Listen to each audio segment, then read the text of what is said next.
Right, so we're gonna have the first talk is gonna be by Ilya, the system engineer for the Roman chronograph. He's gonna tell us about the test campaign overview.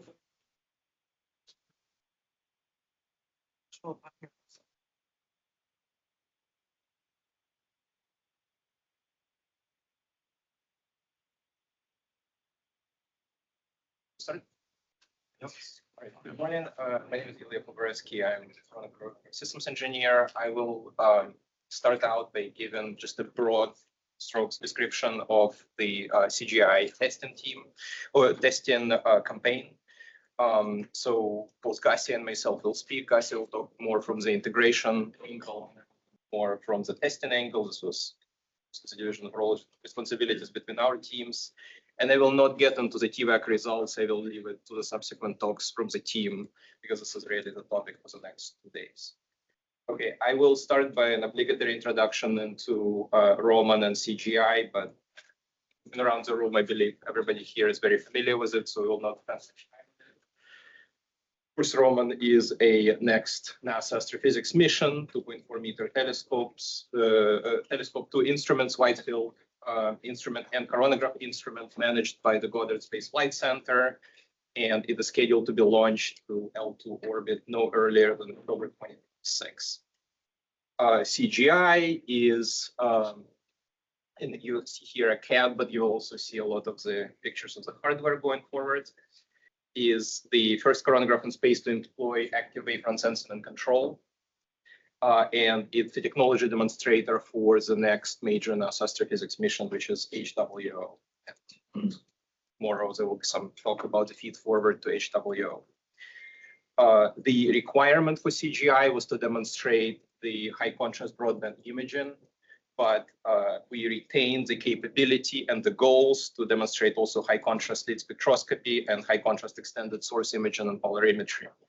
And again, those capabilities were retained. We were able to spend some time during the INT campaign on calibrating those capabilities. Learn more about this.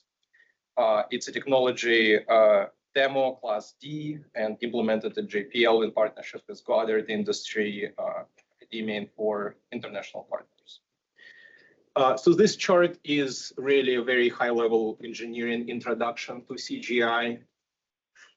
So dimensionally, it's about 1.7 by 1.1, 1.8 meter instrument.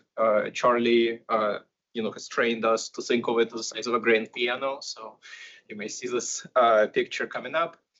It's 303 kilograms in weight, and the operational power is about 343 watts.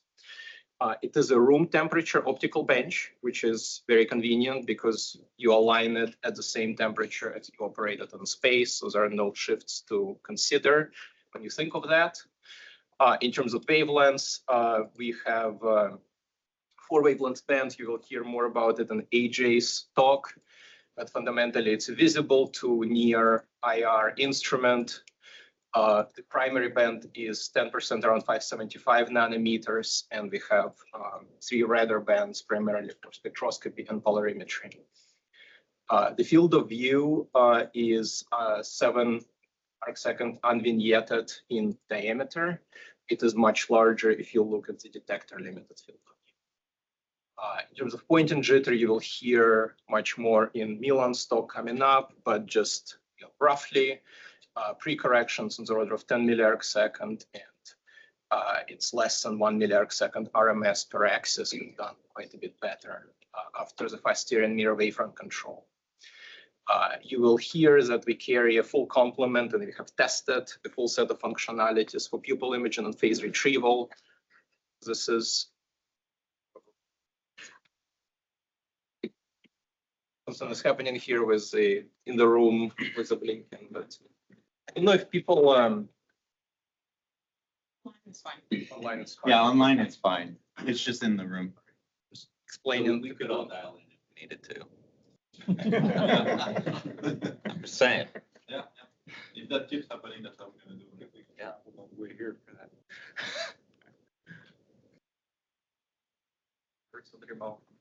Okay. So you will hear more about the phase retrieval testing from David Marks. In terms of the cameras, we carry two nominally identical cameras, one used for science imaging, and the other one for low the wavefront sensing. While they are nominally identical, through software, they are made to operate in completely different modes.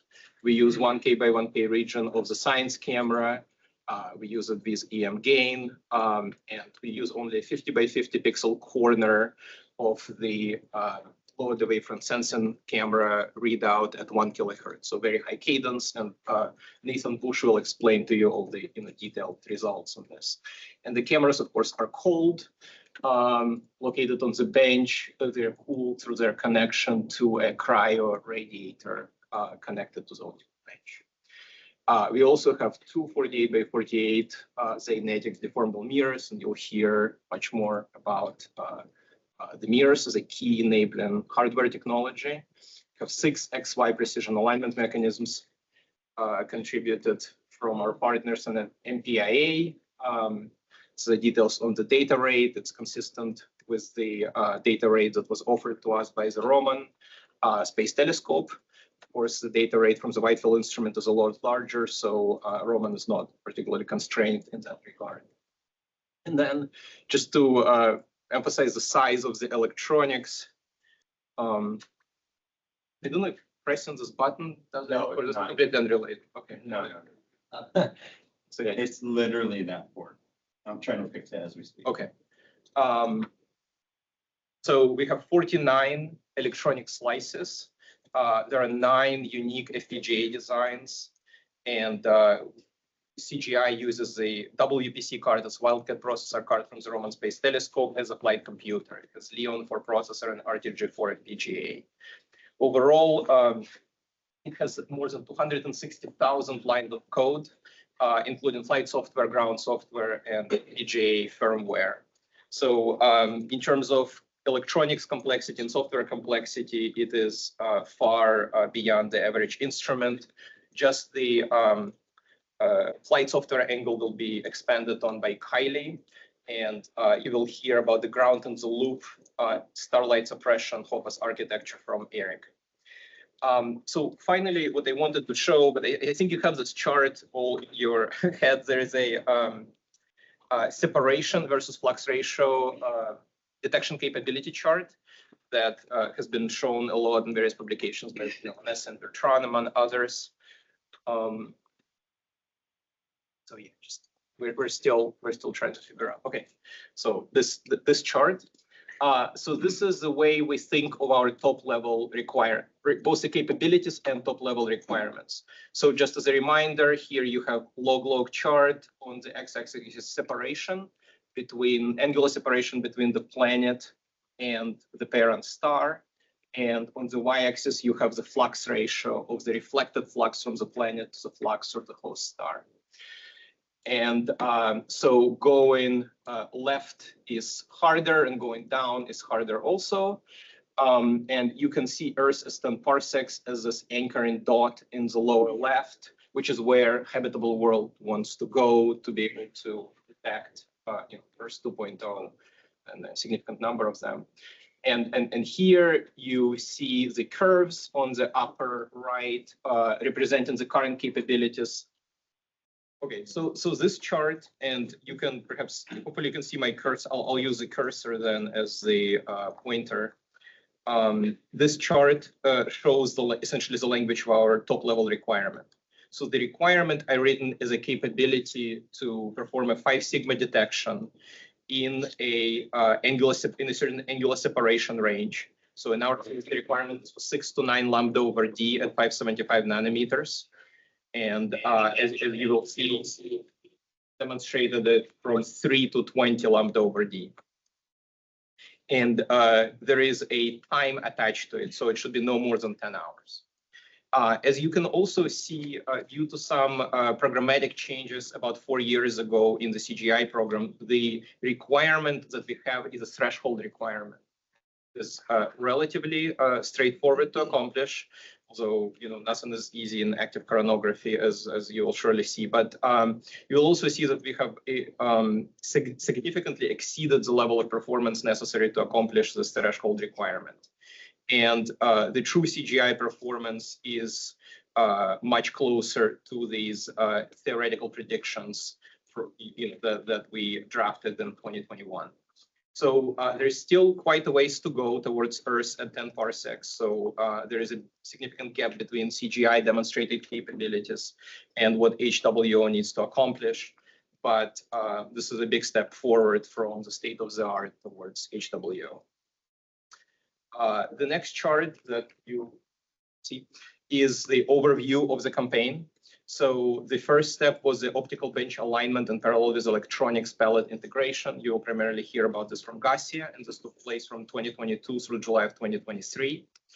Next step, we performed complete integration of the coronagraph followed by the full functional test in the fall of 2023. The next campaign was EMI EMC test. Finally, the dynamics test campaign in January 24. Thermal vacuum test and performance, VNV, which is the focus of this workshop. It took place from late February through mid-April of this year, and finally delivery and final checkout at God. So I'll go through this step by step. So first, optical bench alignment and electronics palette integration. You'll hear about this much more from Garcia and Brian Monacelli. So there are two large subsystems that we integrated and aligned separately. So one is the optical bench, and the second one is this electronics heat transport pallet. So pallet is this aluminum structure underneath that takes away the heat to the radiator. There are 6 boxes on it, here wrapped in MLI, and they were integrated separately. There were some challenges that drove the schedule for each, and you will hear about those details from Garcia and Brian. The first full test campaign that we performed was the full functional test. And this is the first time we had the system level test with the entire set of flight hardware, flight software, and a flight-like optical stimulus. So the configuration for this test was in air with room temperature cameras, which, as you will hear, limited us quite substantially in what we could accomplish, and yet was the right thing to do. So you can see in this configuration that flight coronagraph is here, and on top of it, there is a GSC structure. It's what we call coronagraph verification stimulus. It has both the pseudostar and the telescope simulator. So it simulates telescope pupil shadow, and it allows us some alignment degree of freedoms that we have with the real telescope. Essentially, the optical interface between CGI and CVS is meant to be flight-like. On the power and data interface side, we interface with a spacecraft interface simulator, GSC, that was delivered to us from Goddard Space Flight Center. So what is the importance of this test? This is not really a test for coronagraphy due to a number of constraints. The cameras are warm, they're noisy, we cannot use them at gain, we have a lot of air turbulence. This is the first time we can check the full functionality. As you will learn, due to some challenges during INT campaign, there was no flight-to-flight testing between much of the electronics and software, and located here in the HTS and the end effectors such as cameras, mechanisms on the optical bench. They were tested with their respective EDU in order to prove their functionality and to some level performance. So this was really the first flight-to-flight test. And you will hear that we had 564 functional software requirements. So this was the first opportunity where end-to-end, with all flight hardware, we could verify the majority of those 564 flight software requirements. And this was one of the major objectives of this test campaign. There were a few that we couldn't verify until TVAC, such as using camera gains, but the bulk of them were verified here. This was also an opportunity to do end-to-end CVS to CGI first flight and alignment And you can see here the pupil image from CVS and the image of the quote-unquote star, this dot, a direct image. This is the first time we pass the light through the entire system. And we have quite a sophisticated alignment and calibration sequence. You'll learn more about it from AJ and David. But this is where we got the chance to try it and refine it, find and resolve certain issues. For example, air environment was good enough to work on phase retrieval and flattening of the wavefront with the deformable mirrors. So you can see here some of the initial in-air results done with phase retrieval and the decomposition into Zernicus. You'll learn more about it in David's talk. We also successfully demonstrated line of sight sensing and control. In terms of starlight suppression, we only demonstrated data flows, but the dark hole was not particularly meaningful. We understand why that is and resolved all the issues relevant to actual HOFAs prior to TVAC. We found several hardware, flight software, and ground software issues and in this emergent system level behaviors. This was our plan, in intent to find it. This is why we test. And some of these were fixed during FFT. So we think it's the right thing to do. We actually took advantage of the fact that we had access to the hardware during FFT, and we had several flight software point releases during FFT to resolve issues as they emerged. The second test campaign was EMI EMC. You can see here CGI in the anechoic chamber, a JPL environmental testing facility. You can see right here there is no CVS. So no optical stimulus in terms of susceptibility of CGI to radiated and conducted emissions. Our main gauge was camera noise. And in terms of electromagnetic self-compatibility of CGI, that was really addressed in TVAC and not during this test. We had a set of 37 do no harm requirements, and some of them had to do with radiated emissions and susceptibility and conducted emissions and susceptibility. So those were verified during this test. We had a number of waivers that were closed with close collaboration with Roman EMI EMC team and all approved. The next campaign was the dynamics campaign. It took place in the December of this year, and it was meant to perform both random vibe and sine vibe for these frequencies for all three axes. Optical alignment before and after vibe, and any changes we deemed acceptable. Before the random and sine vibe, we also performed model tests to verify our 35 Hertz first mode frequency, which is one of our do no harm requirements. And we characterized all the different instrument modes up to 100 Hertz. So you can see there the predictions and orthogonality for this mode. CGI will undergo 2 more sine vibes in Goddard as a part of Roman Observatory, but generally speaking, the higher you go in the levels, the milder the test environment becomes. So all the requirements in the dynamics test campaign were met. And finally, and the main topic for this seminar, for this workshop, is the TVAC campaign. So you can see here CGI on the verge of being rolled into the chamber. The purpose of TVAC was a combination of the standard thermal VNV and performance VNV. So from the thermal VNV, we performed hot operational, cold operational, and survival thermal balance, transient heater characterization tests, thermal stability tests, and collected data for thermal model correlation. That's finishing up as we speak. On the thermal side, since this is not going to be a big topic going forward, I do want to highlight some of the results that we achieved. So we achieved some of the tightest thermal control on an optical instrument. For the deformable mirror, where we care about temperature stability in particular, our thermal control was better than 1 millikelvin. For the optical bench, it was better than 10 millikelvin. So this goes into some of the details of how we operate CGI and operating choices that we make, but we have significantly exceeded thermal stability that we set for ourselves on the flight instrument. In terms of performance VNV, we performed cold camera calibrations, this time with gain, And we calibrated the camera for a range of both the sensor temperatures and proximity electronics temperatures. Both matter quite a bit, as you will hear from Nathan. We performed bore-side wavefront mask alignment and calibration, star acquisition, of course, HOFAS, line of sight sensing and control. We also had time to get to some of our goals that go beyond requirements, which is Z4 through Z11 loop sensing and control. We measured the planet course throughput and tip tilt sensitivities and performed some validation tests. So what we call scenario tests is when CGI does in sequence in TVAC what it will do on orbit. So it started with acquiring a star, alignment and calibration, HOFAS, and observation.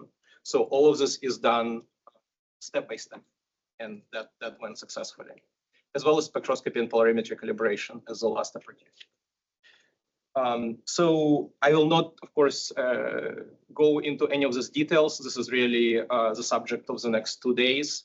So you will hear about our engineering level results, contrast, convergence speed, the tip tilt error rejection loop, and how we connect them through our FRN budget to the top level performance, and which we meet with 76% margin, as you will see.